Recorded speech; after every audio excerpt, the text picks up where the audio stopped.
is here. How's everybody doing on there? I hope you're well.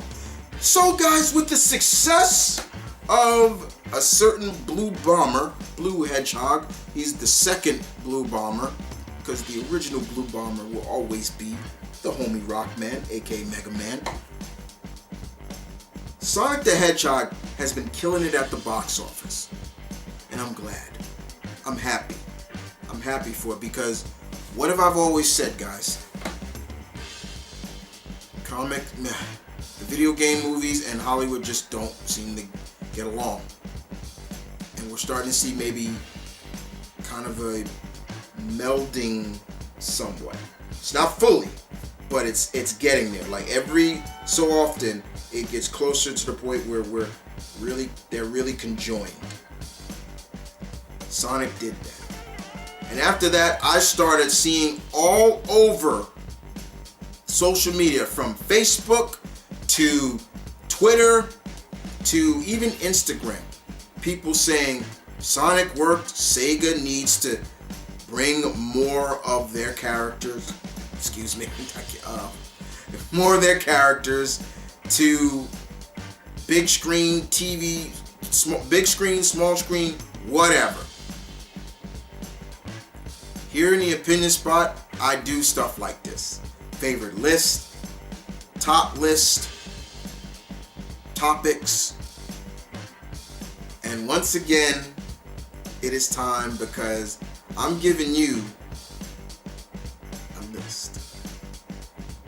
Here's my list, guys, of 10 Sega franchises that should be adapted to movies or TV. Now, once again, guys,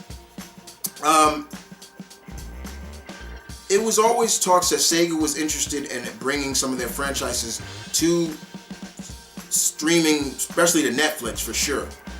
And I believe they're still thinking about doing that. But with the success of Sonic, it should be even more like, okay, let's start looking at our library. But here we go.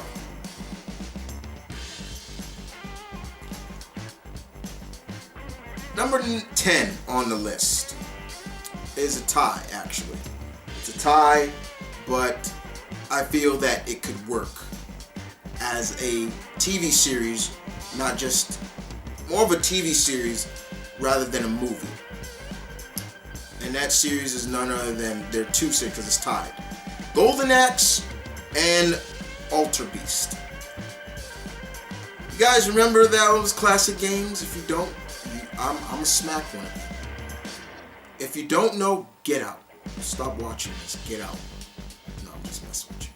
Golden Axe was a side-scroll beat-em-up that took place in the Dark Ages, and you played as 3 different characters in the first game and the second game before they went to the third game, and you fought a character by the name of Death Adder. He was trying to get the Golden Axe, a powerful weapon that I guess you could say it was kind of like the Infinity Gauntlet or something like that. I guess you can go that route.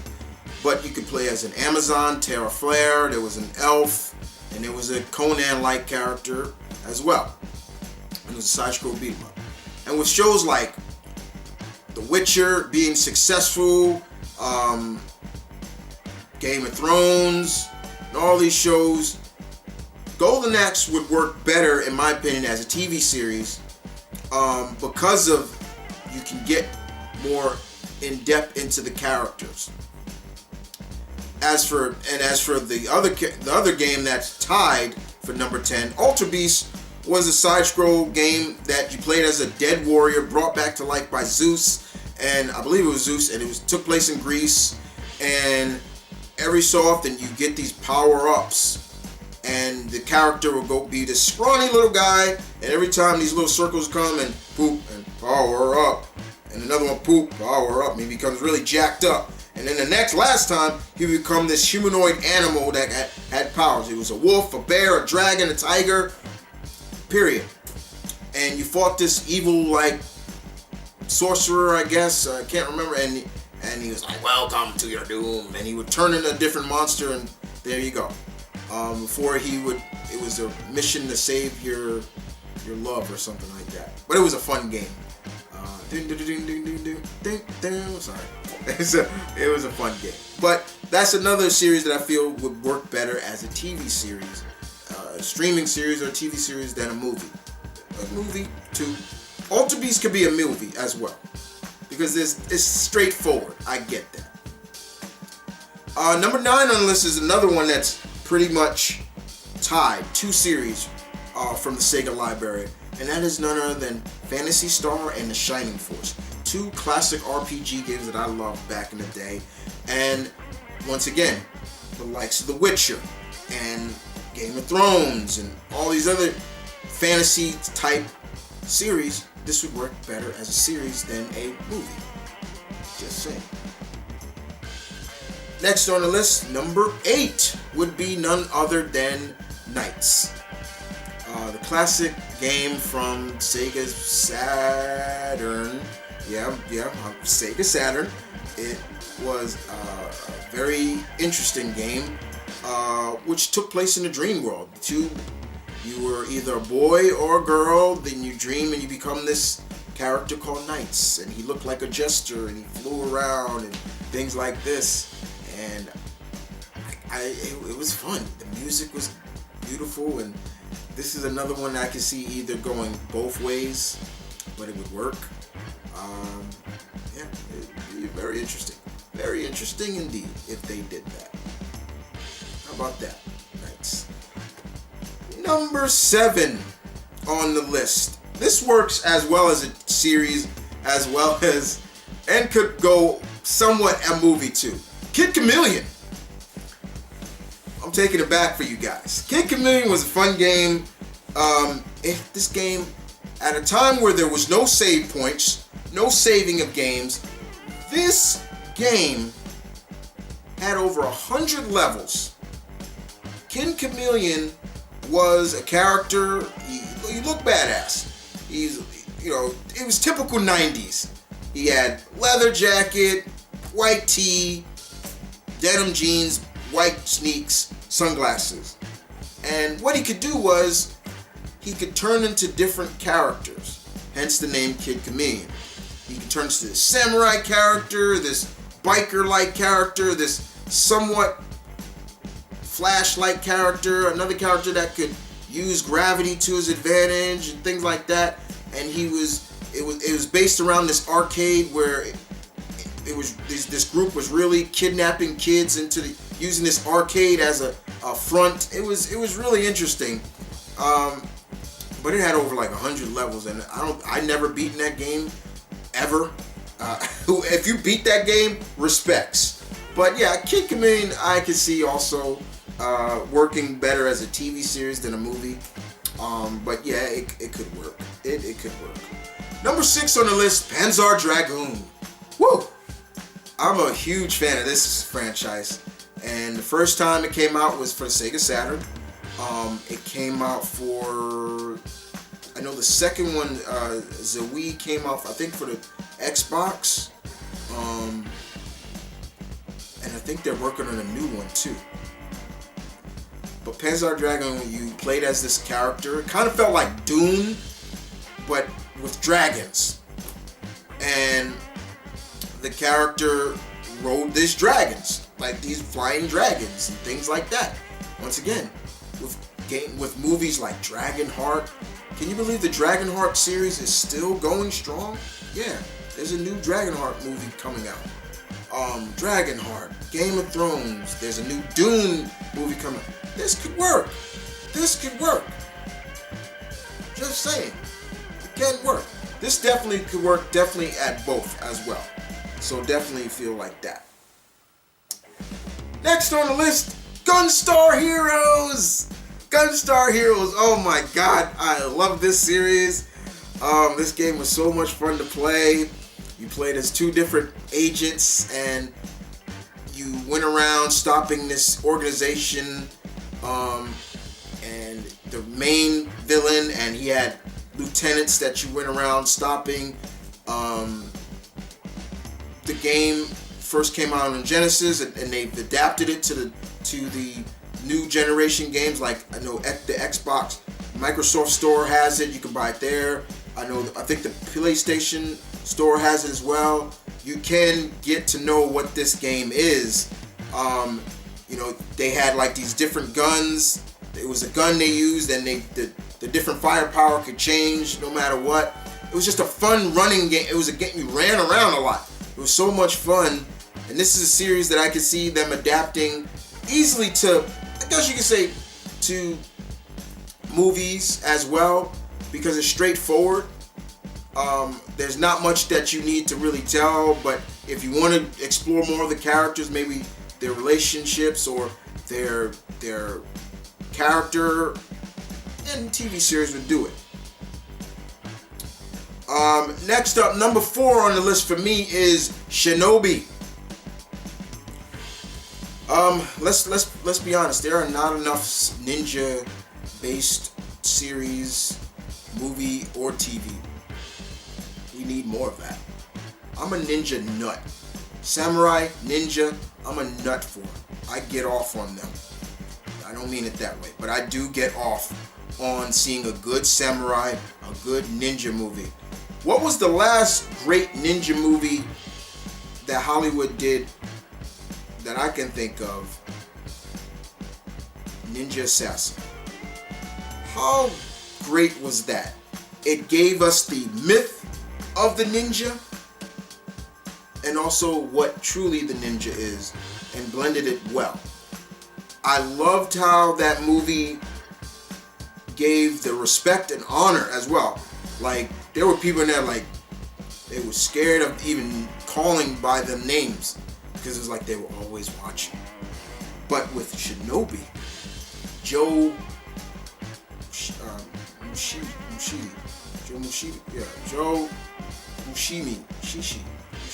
Musashi. Yeah, there we go.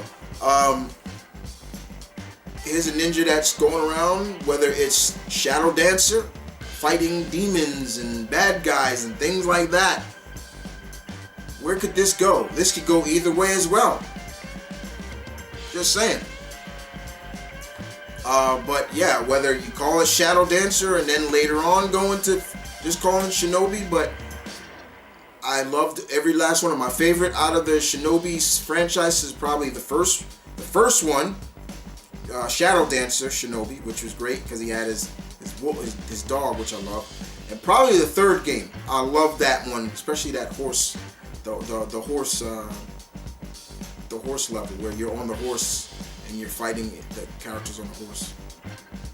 That music is boss too, man. Oh god. I like the PlayStation 2 game, but that game was so fucking hard. Like, Jesus Christ. Excuse my language. Next on the list, number 3, Yakuza. Oh my god, like Yakuza is another Sega franchise that friends have been telling me to get into, and I started to get into now. It's been 3 years now since I've gotten to the Yakuza game. From Yakuza 0 to the remastered versions of the first games. I know they're building up to bringing out 5 and 6 remastered because I never got to play a lot of them. But this is just good drama based around a very old organization that's still going to this day in Japan. We've seen countless movies about the mob and all this from Martin Scorsese and all that. What about a series based on the Yakuza? And it can go either way. Just saying. Number 2 on the list. This is a franchise or a game that, to me, I don't know why this was never made into a movie, and it should have been. With the abundance and skyrocketing of superhero franchise movies, this game should have been, because we kind of seen a movie like this in the past. And what game am I talking about? Comic Zone. Comic Zone. Oh my god. This game came out around the time when Sega was really it was on its last leg. Before all the new generation games. I think this came out in 94 and 95. And it basically was about a young man who was a comic creator. He's a comic creator, lived in New York City, and he had this comic series. And unfortunately, one night, through I would say sorcery or just some kind, the villain of the antagonist of his series comes out of the comic, throws him into his own comic, and now he has to fight his way through all his creations and everything like that with his pet rat who has superpowers as well. And while he's going through every panel and page of his comic, the villain is always sketching in new villains and things like that. Sure, they would have to change it a bit, but I don't know why this game has never been adapted, because we've seen something like this before. So anybody out there that can remember this movie, anybody remembers the movie Cool World? Cool World. It was a movie that was similar to this game. The character in it, Gabriel Burns, I think who's in it. Gabriel Burns. He was a cartoon or illustrator who created this character, named Hollywood. She was a very, very curvaceous woman, similar to like the curvaceous redhead you see in the Tex Avery cartoons. And she was voiced by Kim Basinger when Kim Basinger was still at that pinnacle of being that hot blonde sex symbol that she was. Let's be honest, she was. And she brought him into this world called Cool's World, where humans and doodles are never supposed to really mix.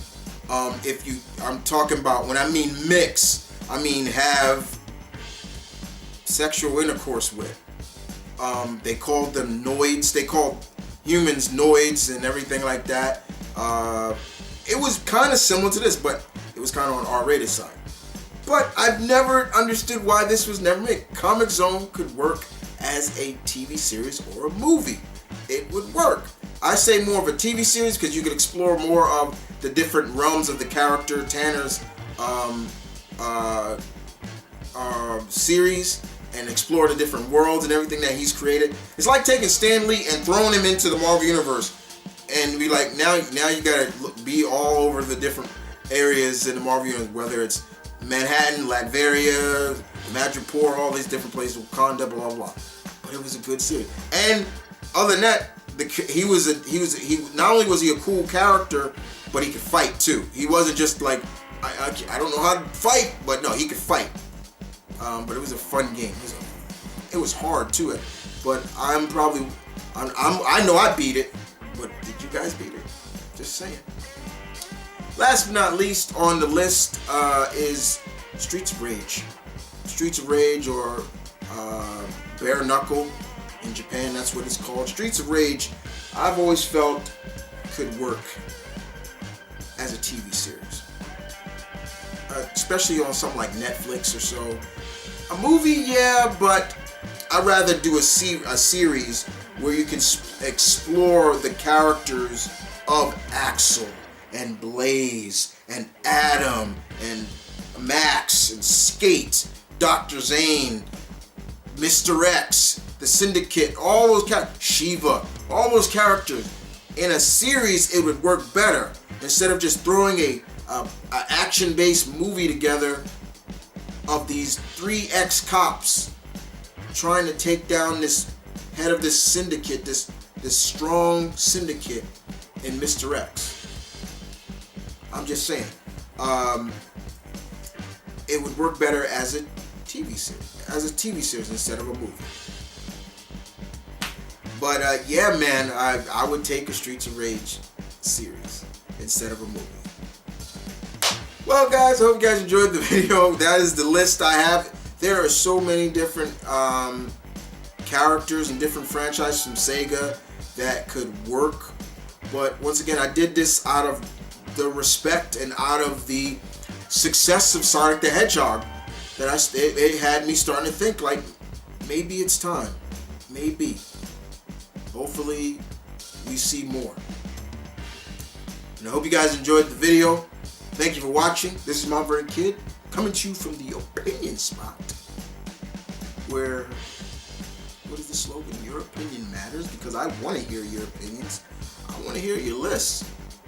I'd love to hear it all.